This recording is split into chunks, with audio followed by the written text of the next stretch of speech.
The lecture hall at the prestigious Crestmore University was a cathedral of knowledge, all dark wood and tiered seating, but the air was thick with something heavier than academia. Professor Alistair Finch, 58, stood at the podium, his tweed jacket a symbol of entrenched authority, his voice a dry monotone that could drain the passion from any subject. He was a man who believed the canon was a fortress, and he was its sole gatekeeper. And thus, the foundational principles of economic game theory, as established by Nash and later refined by modern scholars, remain largely unchallenged, he concluded, closing a well-worn textbook with a definitive thud. Any deviation from these models is, by definition, speculative at best. A hand went up in the third row. It belonged to 22-year-old Julian, a transfer student with a calm intensity in his eyes and a mind that worked differently. He saw economic patterns not as rigid models, but as living, breathing ecosystems. Professor, Julian began, his voice respectful but firm. The Nash equilibrium assumes perfect rationality. But what about cultural bias in decision-making, or the impact of systemic inequality on perceived risk? The models in the textbook don't account for that. They're incomplete. A few students shifted uncomfortably. No one challenged Finch. Finch's lips tightened into a thin, condescending smile. Mr. Carter, is it? The textbook, as you so casually dismiss it, was written by the leading minds in the field. Dr. J. Reid is a titan of modern economics. His work is the bedrock of this course. We don't critique bedrock, we build upon it. Or, in your case, we strive to understand it. The coded message was clear. Asterisk, know your place. You are here to receive wisdom, not to question it. Asterisk Julian had heard variations of this his whole life. The subtle dismissal of a black student daring to suggest the ivory tower might have cracks in its foundation. I understand, sir, Julian replied, undeterred.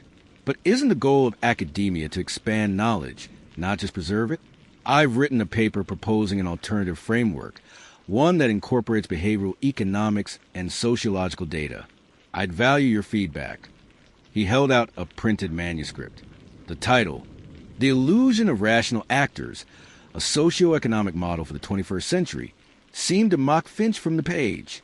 Finch didn't take it. He looked at the paper as if it were a piece of trash. Extra credit is not part of the syllabus, Mr. Carter. My feedback is that you should focus your energies on mastering the assigned material. People like you often struggle with the basics, trying to run before you can walk. The silence in the hall was deafening. People like you. The phrase hung in the air, toxic and familiar. Julian slowly retracted the paper. Understood, Professor. The real battle came 2 weeks later with the midterm results. Julian received his paper back. At the top, in vicious red ink, was scrawled, F. Plagiarism. See me. Julian's heart turned to ice. He went to Finch's office during posted hours. Sit, Finch commanded, not looking up from his desk. He gestured to the exam. This is not your work. The sophistication of the argument, the references, it's beyond a student's capability, especially yours. I've already filed an academic integrity report. It's my work, Julian said, his voice dangerously calm. Every word. I can walk you through my research, my notes. I don't have time for this, Finch scoffed, finally looking up, his eyes cold. The evidence is clear. You either confess now and accept a 0, or I push for your expulsion. Crestmore has a reputation to uphold. We don't tolerate cheaters. I didn't cheat, Julian stated. Standing up, the deference was gone, replaced by a quiet, formidable authority. And I won't confess to a crime I didn't commit. You're refusing to grade my work because you disagree with it, and you're using the threat of expulsion to silence me. Finch stood, his face flushing with anger. How dare you? I am refusing to grade it because it is stolen. It is an insult to the true scholars in this field, like Dr. Reid himself. Julian looked at the professor, a small, hard smile touching his lips. It was the same smile his mentor had seen right before Julian dismantled a flawed economic policy in a Senate hearing. Dr. Reid would disagree with you, Julian said softly. He turned and walked out, leaving a sputtering Professor Finch in his wake. Finch, enraged, decided to escalate. He would make an example of Julian Carter.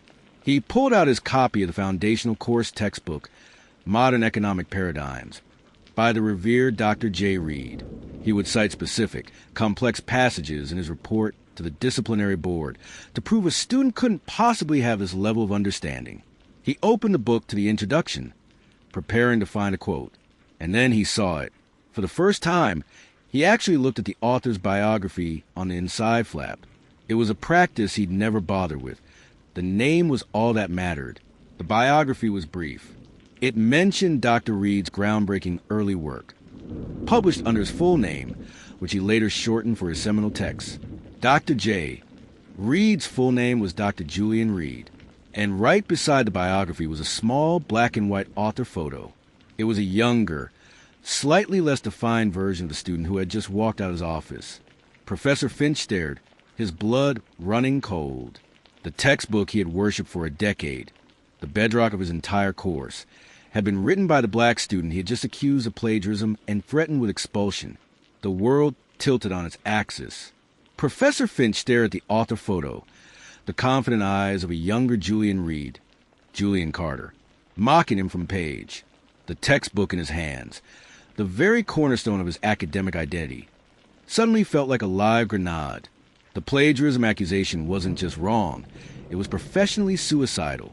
He had threatened to expel the man whose work he had built his career upon. A cold sweat broke out on his brow. His mind raced through the implications. The filed academic integrity report, the F grade, the damning things he'd said in his office. It was all a matter of record. If this got out, he would be the laughingstock of the entire economics department, if not the entire university.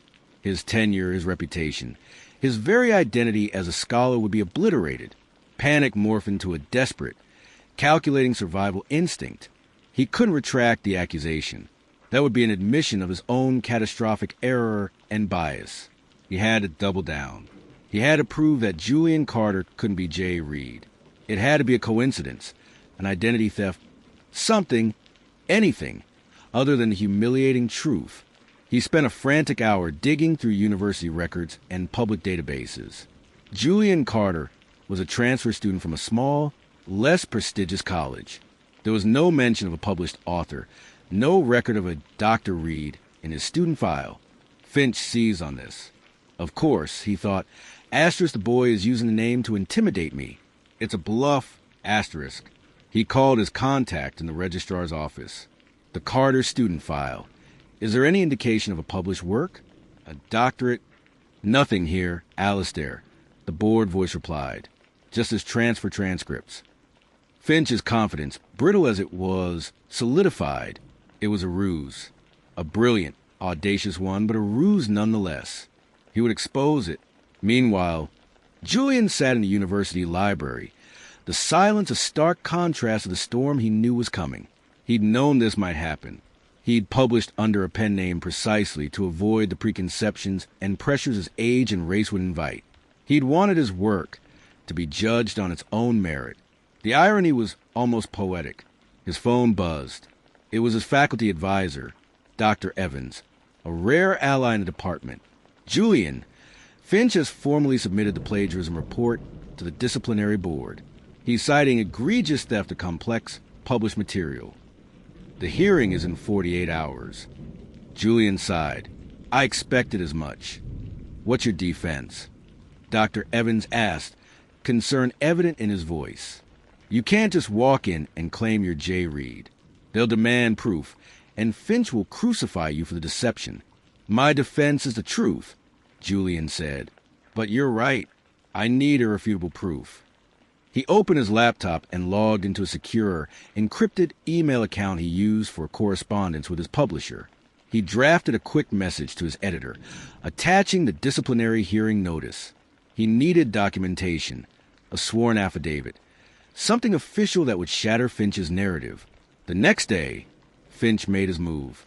He cornered Julian outside the lecture hall, a handful of students lingering within earshot. Carter, Finch said, his voice loud and projecting, I've done some digging. There is no record of you holding a doctorate, no record of any publications. Your little charade is over.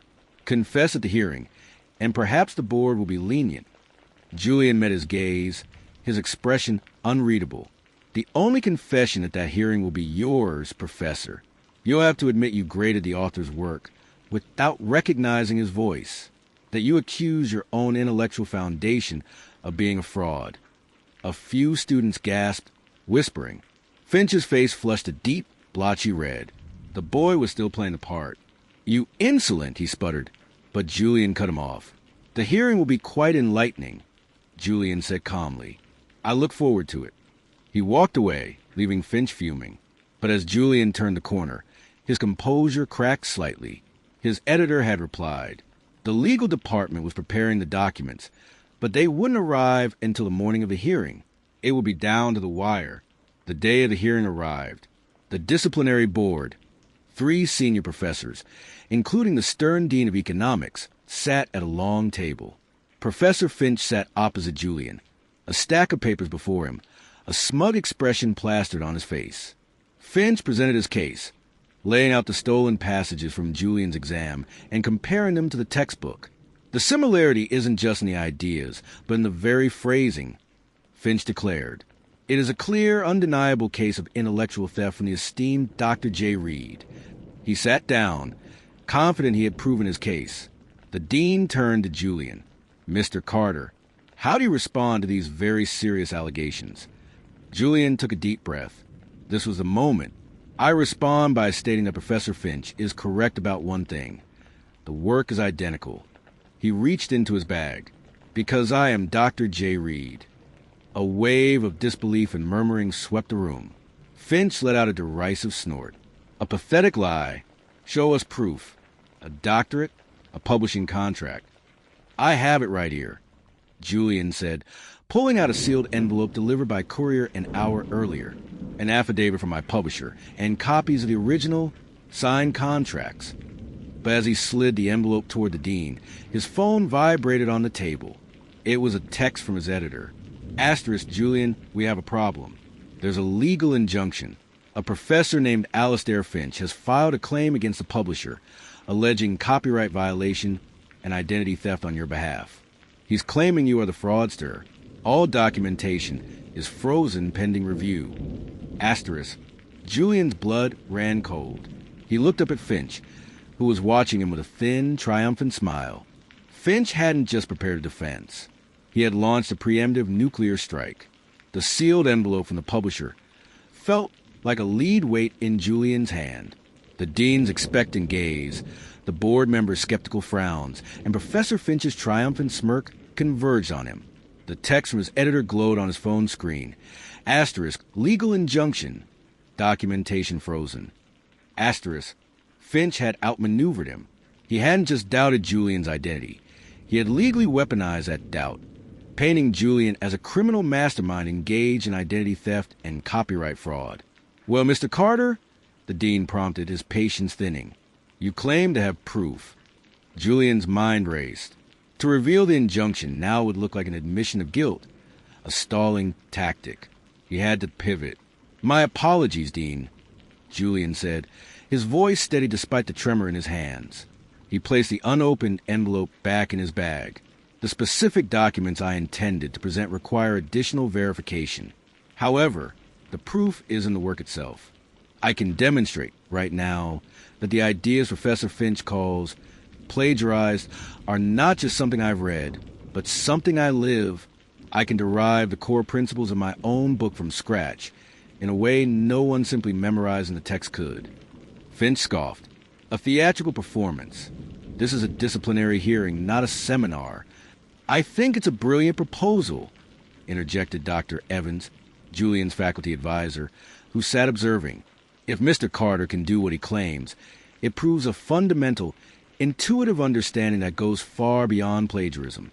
If he cannot, it supports Professor Finch's claim. The board can judge." The dean, intrigued and perhaps sensing the deeper currents at play, agreed. "You have the whiteboard, Mr. Carter. Show us." For the next 20 minutes, the hearing transformed. Julian, with a piece of chalk, reconstructed the logical architecture of his textbook's 3rd chapter. He didn't recite, He reasoned. He explained the dead ends he'd encountered while developing the model, the real-world economic puzzles that had inspired his theorems, and the elegant solutions that had emerged. He spoke with the authority of a creator, not a student. The board members, all economists themselves, watched with dawning recognition. The fluency was undeniable. When he finished, the room was silent. The evidence was no longer on paper. It was etched on a board in a tapestry of flawless logic. Finch saw his victory slipping away. The performance had been too convincing. A remarkable feat of memory, he stammered, his face pale. But it proves nothing about authorship, only that he has studied the material obsessively to maintain his charade. The dean held up a hand. Professor Finch, the demonstration was compelling. However, Mr. Carter, you still must provide concrete documentation of your identity as Dr. Reid. Without it, this board is left with a deeply puzzling but unresolved situation. We are adjourning this hearing for 48 hours. At that time, you will provide this proof, or the plagiarism charge will be upheld, and the university will have no choice but to involve external legal authorities based on Professor Finch's injunction. It was a stay of execution, not a pardon. As the room cleared, Finch leaned close to Julian, his voice a venomous whisper. You're a talented performer, Carter, but it's over. You have nothing. When we reconvene, you'll be exposed as a fraud and handed over to the police. Julian didn't respond. He walked out of the room, the weight of the injunction crushing him. He called his editor. I can't get through this legally in time, Julian said. Finch has tied us up in red tape. There might be another way, his editor replied, her voice tense. The injunction is based on Finch's claim that you're impersonating J. Reid. But what if J. Reid simply showed up, in person? The legal system moves slowly, but a physical presence is immediate. There's an annual economic policy forum at the Grand Heritage Hotel tomorrow. It's where the real heavyweights in the field gather. Your presence there, recognized by your peers, would be a proof no injunction could block. It was a huge risk. It meant walking into the lion's den of his own profession, where he was an anonymous face, and publicly claiming a name that was currently legally contested. If he failed to be recognized, he would be humiliated and his case destroyed. But it was the only move he had. The next day, Julian put on the one sharp suit he owned and walked into the opulent lobby of the Grand Heritage Hotel. The air buzzed with the conversations of renowned economists, Nobel laureates, and policymakers. He felt like a ghost at his own funeral. He saw Professor Finch near the coffee station, schmoozing with a group of senior academics. Finch spotted him, and a look of pure shock, followed by panic, crossed his face. He immediately broke away and started marching toward Julian, likely to have him thrown out for trespassing. This was it. He had to make his stand now. Julian took a deep breath and walked directly toward the most prominent group in the center of the room, which included the keynote speaker, the legendary Dr. Eris Thorne. As he approached, Finch intercepted him, grabbing his arm. What do you think you're doing? Finch hissed. Security. But before security could arrive, Julian spoke, his voice clear and loud enough to cut through the din. Dr. Thorne, he said, addressing the elder statesman, I'm a great admirer of your work on monetary policy. I found your critique of my liquidity trap analysis in the Journal of Economic Perspectives particularly insightful. Dr. Thorne, a man in his 70s with sharp, curious eyes, turned. He looked at the young black man who had spoken with such casual, peer-level familiarity. Your analysis? Dr. Thorne repeated, intrigued. And who might you be? Finch jumped in, his voice dripping with false concern. Dr. Thorne, my apologies. This is a disturbed student of mine, who is under disciplinary review. He's suffering from a severe case of delusion. Julian ignored him, his eyes locked on Dr. Thorne. My name is Julian Reid. A ripple of recognition went through the circle. These were people who didn't just assign the textbook. They debated its finer points with the author. Dr. Thorne's eyes widened. He looked from Julian's face to the frantic Professor Finch, and a slow, astonished smile spread across his face. Julian Reid? Dr. Thorne said, his voice resonating through the suddenly quieting room. Well, I'll be damned. I've been wanting to meet you for years. But there seems to be some confusion. He turned his gaze to Finch. "This man says you're an imposter." Every eye in the vicinity was now on them. Julian had the recognition he needed, but Finch had just been publicly backed into a corner, with the entire economic establishment watching. The opulent conference hall fell into a stunned hush. All the murmured conversations about fiscal policy and market fluctuations died instantly. The entire economic establishment was now watching the drama unfold between the flustered, tweed-clad professor and a calm, defiant young man, Dr. Aris Thorne, a man whose approval could make careers. Look from Julian's steady gaze to Professor Finch's panicked face. The weight of his next words would decide everything. "An imposter?" Dr. Thorne repeated, his voice laced with amused skepticism. He turned fully to face Julian, ignoring Finch completely. "Your paper on behavioral liquidity traps revolutionized my thinking on the 2008 crisis. The mathematical elegance was one thing, but the sociological insight was pure genius. To think you're this young," he shook his head in wonder, then extended his hand. "It's an honor to finally meet you, Julian." The spell was broken. A wave of excited murmurs swept through the crowd. Other renowned economists, now recognizing the name, began to step forward, introducing themselves, shaking Julian's hand. He was immediately absorbed into the circle, becoming the center of attention.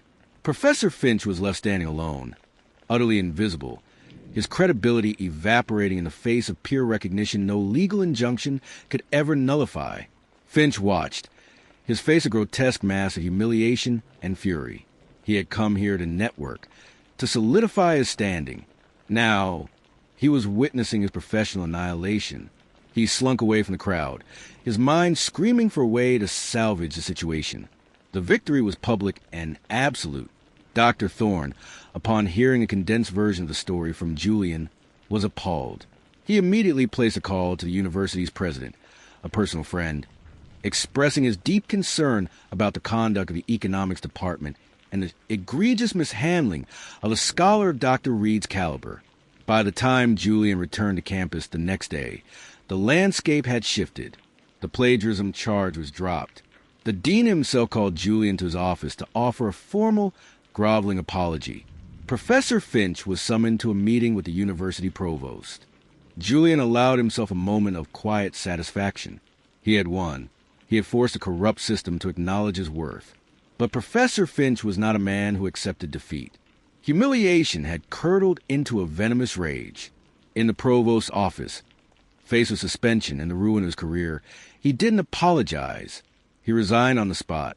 "This university no longer values rigorous scholarship," he declared with wounded pride. "It values political theater and mob rule." But his resignation was a tactical retreat, not a surrender. He had one final, desperate card to play. He knew that while Julian had won the battle of reputation, there was another, more vulnerable front, the court of public opinion, where facts were malleable and narratives could be weaponized. That evening, a prominent conservative news website, known for crusades against woke academia, published an explosive op-ed penned by an anonymous senior professor. The title was, "How My University Sacrificed Academic Integrity to Fraud." The article twisted the entire story.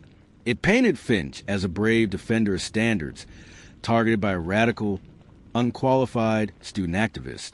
It claimed the so-called proof at the conference was a setup, a staged event with activists posing as economists. It framed Julian not as a genius, but as a conniving diversity hire who would use his race to bully a respected professor out his job. It deliberately obscured his academic achievements, referring to him only as a transfer student with a sketchy record. The piece was a masterpiece of misinformation. It was picked up by cable news and spread like wildfire through certain political circles. Hashtag Fire Julian Reid started trending. The university, sensitive to bad press and donor pressure, suddenly went quiet. The president's office released a tepid statement saying they were reviewing all aspects of the situation. Julian watched in disbelief as his hard-won victory was stolen, his character assassinated in the national media. The truth no longer mattered. The lie was more compelling. He received a new email. It was from Professor Finch's personal account. "Asterisk, you took my career. Now I'm taking your name." You'll never work in this field again. They'll only remember you as the activist who faked his way to the top. Check the news. Asterisk. As he read it, his phone rang. It was his publisher. Her voice was strained. Julian, I'm so sorry. The board is panicking. In light of the controversy and the potential legal fees from Finch's injunction, they're putting the next edition of your textbook on hold indefinitely. They're talking about pausing all royalties pending a legal and public relations review. The final blow had landed. Finch's lie had not only poisoned his reputation, it had financially strangled him and threatened to erase his life's work from circulation. He had won the intellectual battle, but he was losing the war. The publisher's call was a financial guillotine. The op-ed was a character assassination. Julian sat in his small apartment, the silence screaming louder than any lecture hall. Finch hadn't just lied. He had built an entire, fortified narrative, and the world was happily moving in. The truth felt like a whisper in a hurricane. His phone buzzed incessantly, first with supportive messages from a few clear-eyed colleagues, then with a torrent of hateful, racist diatribes from strangers. He saw his photo, ripped from the university's website, splashed across toxic forums with captions calling him a grifter and a diversity fraud. He had to fight back. But how? A statement? A lawsuit? Both would be dismissed as the desperate flailing of the guilty. He needed evidence so undeniable it would shatter Finch's entire fabricated world. He called his only remaining ally inside the university, Dr. Evans. Archie, Julian said, the fatigue heavy in his voice. I need access to the university's network archives. Finch's email, specifically from the day of the disciplinary hearing. Julian, that's a massive breach of protocol. That a firing offense. Dr. Evans whispered, horrified. They're trying to fire me for my own life. Archie, I need the time-stamped log of him sending that op-ed to the news site. I need to prove he's the anonymous source. There was a long pause. I'll see what I can do, Dr. Evans finally said, but it will take time. Time was a luxury he didn't have. The university's silence was deafening. He could feel the institutional support crumbling beneath him, eager to jettison a problem to appease angry donors. While he waited, a new, more insidious attack began. A conservative think tank, the American Center for Academic Integrity, published a forensic analysis of Julian's work. It was a pseudo-intellectual hit piece, filled with jargon and bad faith readings, claiming to find statistical anomalies and stylistic inconsistencies that prove his textbook must have been ghost-written by a team of activists. It was garbage, but it was dressed up as science, and it gave the lie a new layer of credibility. Julian felt a profound, chilling isolation. The economic principles he had dedicated his life to were based on rational actors and observable data. This was a world of pure, weaponized irrationality. His salvation came from an unexpected source, his students. A group of them, led by a fierce young woman named Lena from his advanced seminar, had watched the smear campaign with growing fury. They saw the brilliant, demanding mentor they knew being transformed into a cartoon villain. They decided to fight fire with facts. Using the very research skills Julian had taught them, they became digital detectives. Lena's team created a detailed timeline, juxtaposing Finch's public statements with the provable facts. They archived every hateful post, tracing the coordinated bot-like activity back to accounts linked to the think tank that published the analysis. They even found old, deleted tweets from Finch himself, espousing the same racist, cultural bias arguments he had mocked Julian for in class. They compiled it all into a sleek, devastating website and a social media thread titled, "The Campaign to Erase Julian Reid." It's not enough, Julian told Lena when she showed him. It's just more information. They'll dismiss you as my brainwashed students. Then we need something that isn't information, Lena replied, her eyes gleaming with an idea. We need a confession. Her plan was audacious. Finch, in his arrogance, was doing a live Q&A on a popular conservative podcast that night to tell his side of the story. They would need to bait him, to get him to slip up live on air. The plan was set. Julian would call in, using a voice modulator, posing as a sympathetic supporter. He would ask a seemingly benign question designed to trigger Finch's ego and his paranoia. That night, Julian listened as Finch spun his tale of woe to a fawning host. Then, the call-in lines opened. "Hello." "David from New York, you're on the air," the host said. Julian took a breath, the modulator making his voice a low, robotic baritone. "Professor Finch, we all admire your courage. My question is about the future. What's to stop this Reid character from just creating more forged documents? How can we permanently protect academic integrity from this kind of sophisticated fraud?"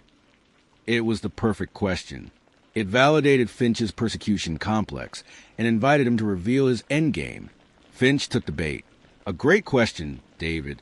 A vital question," he said, his voice dripping with self-importance. "The legal injunction is just the first step. My attorneys and our partners at the American Center are preparing a civil RICO suit against him, his publisher, and the university for engaging in a criminal enterprise to defraud the public. We will depose everyone. We will subpoena every email. We will prove this was a coordinated, malicious attack from the very beginning. And we will bury them in legal fees until they have no choice but to confess to the entire scheme." The host chuckled. "You're going for the death blow." "Absolutely," Finch said, a triumphant sneer in his voice. "This isn't just about me. This is a war for the soul of American education, and we will not rest until Julian Reid is not only expelled, but in a prison cell where he belongs." In his apartment, Julian froze. A RICO case. A federal racketeering charge. Finch wasn't just trying to ruin him. He was trying to put him in prison for decades. The lie had just evolved into a life-destroying legal weapon. He looked at his computer screen. Dr. Evans had just sent a new email. The subject line, "I got it." The body contained a single attachment. A screenshot of the university's server log, clearly showing an email sent from Alistair Finch's account to the editor of the news site, time-stamped an hour before the op-ed was published. The subject line was visible. "Draft for anonymous publication." He had the proof. He had the confession. But his enemy had just declared a legal war that threatened to consume his entire life. The RICO threat was a declaration of total war. Finch wasn't playing for reputation anymore. He was playing for Julian's freedom. The screenshot of the email was a shield, but Finch had just launched a missile. Julian knew a public reveal on social media would be dismissed as a deepfake, lost in the noise of the legal onslaught. He needed a platform with unimpeachable authority, where the evidence would be the story itself. He knew what he had to do. He forwarded Dr. Evans's email with the server log to one person, Dr. Aristhorn. He included a link to the recording of Finch's podcast confession and a concise summary of the threatened RICO suit. His message was simple: asterisk, the weapon being aimed at me will be aimed at every scholar who challenges orthodoxy next. This is no longer about me.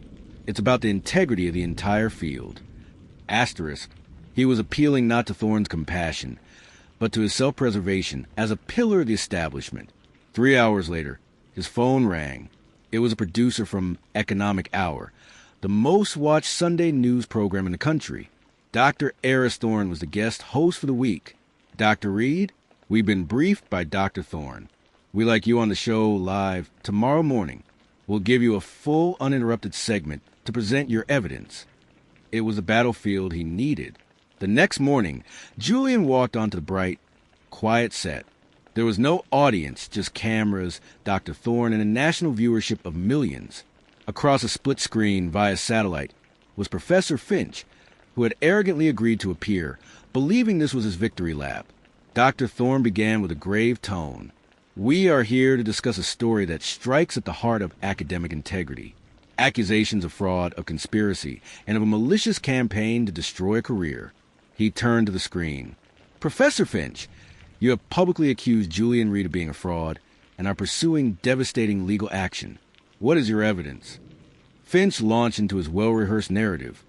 The stolen work, the staged conference, the activist conspiracy. Dr. Thorne listened patiently, then turned to Julian. "Dr. Reid, your response." Julian was calm, a scholar presenting his findings. "My response is data." He nodded to the control room. On the screen behind them, the server log appeared, magnified for the nation to see. Finch's email address, the timestamp, the recipient, the subject line. Draft for anonymous publication. This, Julian said, his voice clear and steady, is a log from Crestmore University's server, proving Professor Finch was the anonymous source of the defamatory op-ed that sparked this entire smear campaign. He didn't discover a fraud. He manufactured one. Finch's face on the screen went slack with shock. That's a forgery. A deepfake. Then you won't mind this, Julian said. He nodded again. The screen now played the clip from the podcast. Finch's voice ringing through the studio. Asterisk, we will bury them in legal fees until they have no choice but to confess to the entire scheme. This is a war for the soul of American education. Asterisk, the juxtaposition was devastating. The anonymous smear. The gloating confession to weaponizing the legal system. The evidence was undeniable. Dr. Thorne looked directly into the camera, his expression one profound disappointment. Professor Finch, you spoke of a war for the soul of education.